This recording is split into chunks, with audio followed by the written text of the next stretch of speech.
Everyone, this is advocate Priyanka और आज हम एक बहुत ही इंपॉर्टेंट टॉपिक के ऊपर डिस्कशन करेंगे जिस टॉपिक का नाम है state bar councils. Yes, professional ethics का एक बहुत ही इंपॉर्टेंट टॉपिक जिसका नाम है state bar council. State bar council के ऊपर आपको शॉर्ट नोट पेपर में लिखना आता है, लॉन्ग क्वेश्चन भी पूछा जा सकता है। तो स्टेट बार काउंसिल जो है एडवोकेट्स एक्ट 1961 के सेक्शन 3 में मेंशन किया गया है। वो ये कहता है कि according to section 3 of advocates act बताता है कि creation of state bar council for every state, हर स्टेट में एक स्टेट बार काउंसिल होना चाहिए। Number of members of bar council varies from state to state, और स्टेट टू स्टेट इसके नंबर जो होते हैं बार काउंसिल के मेंबर के वो वेरी करते हैं। डिपेंड करता है जो एडवोकेट ऑन स्टेट रोल जो हैं वो कितने हैं वहाँ पर, उसी के अकॉर्डिंग जो है इसके मेंबर जो है वो डिसाइड होते हैं। स्टेट रोल क्या होता है? एज पर section 21N, state roll means roll of advocates prepared and maintained by state bar council. जितने भी LLB करने के बाद स्टूडेंट्स अपना एनरोलमेंट कराते हैं स्टेट बार काउंसिल में, तो उनका एनरोलमेंट होने के बाद उनका नाम जो है वो ऑन रोल आ जाता है। तो वो जो होते हैं वो नंबर ऑफ एडवोकेट्स होते हैं उस पर्टिकुलर स्टेट के, उसके ऊपर डिपेंड करता है बार काउंसिल के कितने मेंबर्स होंगे। सेक्शन 17 क्या कहता है? एज पर section 3(2) a state bar council shall consist of following members. कौन कौन होता है इसमें? If the number of advocates in the state roll is less than 5000, अगर 5000 से कम एडवोकेट्स ऑन स्टेट रोल होते हैं तो मेंबर ऑफ बार काउंसिल जो होंगे वो 15 होंगे उस स्टेट में।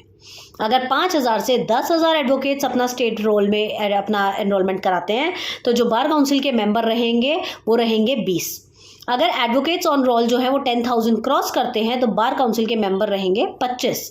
Members are elected by the advocates whose names are there in the state roll, और मेंबर्स कहाँ से चुने जाएंगे? उन्हीं एडवोकेट्स में से जिनका नाम स्टेट रोल में होता है, by single transferable vote system. Single transferable vote system के अंडर इनका नाम निकाला जाता है। The member holds office for period of 5 year, और एक बार वंस आप बार काउंसिल के मेंबर बन जाते हैं तो आप 5 साल के ड्यूरेशन के लिए उसमें रहते हैं। Advocate general of concern state, जो एडवोकेट जनरल होता है वो एक्स ऑफिशियो मेंबर होता है स्टेट बार काउंसिल का। So long as he is holding the office as advocate general he can act the member of bar council. वो bar council का member भी रह सकता है और एडवोकेट जनरल भी बन सकता है आपके स्टेट का, और ये एक्स ऑफिसर चेयरमैन होता है, मेंबर होता है बार काउंसिल का। तो ये आपके प्रोविजंस है जो सेक्शन 17 में दिए गए हैं कि who can become the bar member और कितने कितने बार मेंबर्स होंगे। अब एडवोकेट्स रोल सेक्शन 17 क्या कहता है? According to section 17 of advocates roll, हर स्टेट बार काउंसिल जो है उसका काम क्या है? प्रिपेयर करना, मेंटेन करना रोल ऑफ एडवोकेट्स, और इसमें 2 पार्ट्स होते हैं। फर्स्ट पार्ट जिसमें लिस्ट होता है सीनियर एडवोकेट का, सेकेंड पार्ट जिसमें दूसरे एडवोकेट की लिस्ट होती है। When more than one advocate is enrolled in a single day, अगर एक सिंगल डे में एक से ज़्यादा एडवोकेट एनरोल करते हैं तो डिपेंड करता है उनकी सीनियरिटी ऑफ एज, उनके नाम, जो भी उनका नाम एंटर है उसमें। In advocates roll the following detail shall be mentioned. Advocate roll में ये आपकी नीचे दी गई डिटेल्स मेंशन करनी ज़रूरी है। नाम, date of birth, permanent address और उसकी एजुकेशन की details, the place where he is interested to practise, और जिस स्टेट में वो प्रैक्टिस करना चाह रहा है वो स्टेट का नाम। The person can not enrol himself as an advocate in more than 1 bar council. एक पर्सन जो है अपने आप को एक स्टेट के बार काउंसिल से ज़्यादा एनरोलमेंट नहीं करवा सकता है, वो सिर्फ एक ही स्टेट के बार काउंसिल में अपना एनरोलमेंट करा सकता है। अगर उसे किसी और स्टेट में जाकर एनरोलमेंट कराना है तो उसको पहले अपना स्टेट का एनरोलमेंट से अपना नाम हटवाना पड़ेगा, स्ट्राइक ऑफ करवाना पड़ेगा, then only he can go to some other state. If there is no genuine reason, और वो भी रीज़न देना पड़ेगा। अगर रीज़न नहीं है तो उसकी एप्लीकेशन को रिजेक्ट भी कर दिया जाता है।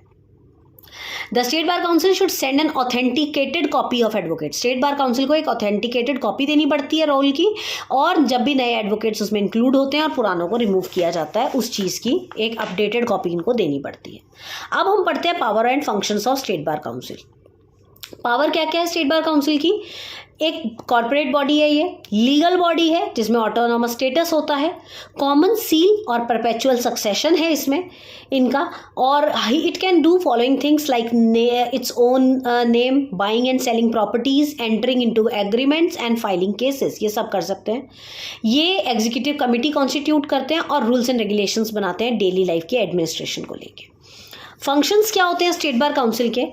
क्वालिफाइड पर्सनस को एनरोल करना, एडवोकेट्स रोल को प्रिपेयर करना, प्रोटेक्ट करना rights and privileges of advocates, उसके बाद डिसिप्लिनरी एक्शन लेना अगर कोई एडवोकेट मिसकंडक्ट कर देता है या उसके साथ मिसकंडक्ट हो जाता है तो, फिर एक disciplinary committee, enrolment committee, legal aid committee और एग्जीक्यूटिव कमेटी को फॉर्म करना, सेमिनार्स अरेंज करना, जर्नल्स पब्लिश करवाना, फंड्स अरेंज करना बार काउंसिल के लिए, लीगल एड प्रोग्रामर प्रिपेयर करना, सेपरेट फंड्स बनाना इनके लिए, पुअर एडवोकेट्स को हेल्प करना आपके चीज़ों में, एंड ग्रांट एलोकेशन करना अलग अलग लॉ कॉलेजेस में, और बाकी सारे नेसेसरी फंक्शंस करने जो कि एक स्टेट बार काउंसिल को करने चाहिए। तो ये है आपका स्टेट बार काउंसिल जो कि आपके एडवोकेट्स एक्ट 1961 में बताया गया है। इसमें अगर आपको क्वेश्चन आता है तो आपको इसके बताना है कि रोल क्या होता है, एडवोकेट्स ऑन रोल क्या होते हैं, कितने कितने बार काउंसिल के मेंबर होते हैं, हर स्टेट का एक बार काउंसिल होता है और उसके पावर एंड फंक्शन क्या होते हैं। So this is one of the very important question of professional ethics that can be asked in your viva as well as in your exam, so you have to prepare very clearly this topic and ये ज़रूर आपको करना ही करना है। To the point question है and dead sure question है। अगर इसके अलावा आपको कोई मेरी हेल्प किसी और चीज़ में चाहिए, अगर कोई टॉपिक ऐसा है जो आपको नहीं समझ में आ रहा है या किसी भी टॉपिक का वाइवा या फाइल्स बनाने में आपको कोई प्रॉब्लम आ रही है, don't feel hesitated, just drop a message on 995333084000। You can contact me for legal cases also. अगर किसी भी तरीके की लीगल कंसल्टेंसी चाहिए तो you can talk to me. Thank you so much.